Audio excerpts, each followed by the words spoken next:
জিবরাইল আমিন এসে রহমতুল নবীকে জানিয়ে দিয়েছেন, ইকরা বিসমি রাব্বিকাল্লাযী খলাক খলাকাল ইনসানা মিন আলাক। এই আয়াতগুলো দিয়ে কোরআন নাযিল হওয়া শুরু হয়েছে হেরা গুহার মধ্যে। এবার হলো আমাদের সামনে যে রমাদান মাস রয়েছে, এই রমাদান মাসে আল্লাহ রাব্বুল আলামিন পরিপূর্ণ কোরআনকে নাযিল করেছেন। আল্লাহ রাব্বুল আলামিন জানান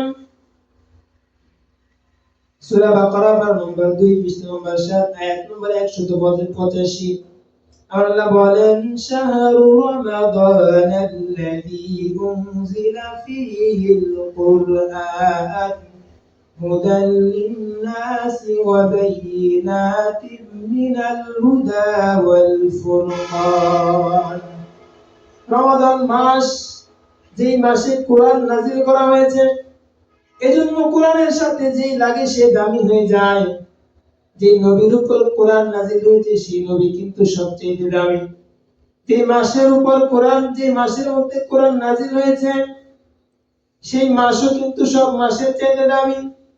যে উম্মতের উপরে কোরআন নাযিল হয়েছে ওই উম্মতও সব উম্মতের চাইতে দামি।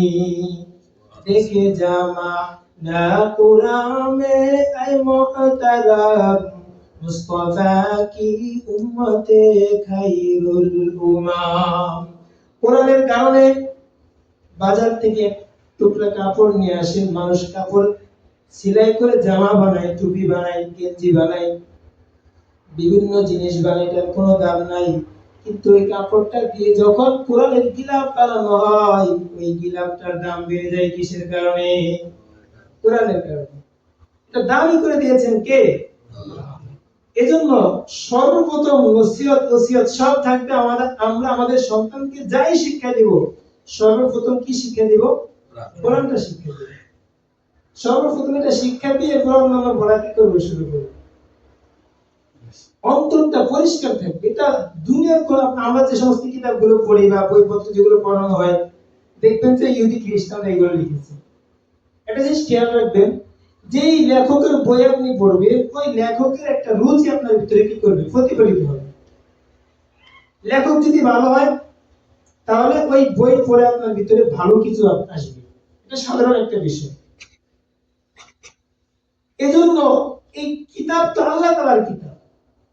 এই কিতাব যখন আমরা পড়বো আমাদের অন্তরের ভিতরে ভালো কিছু এমনিতে আমরা পেয়ে যাব। তাহলে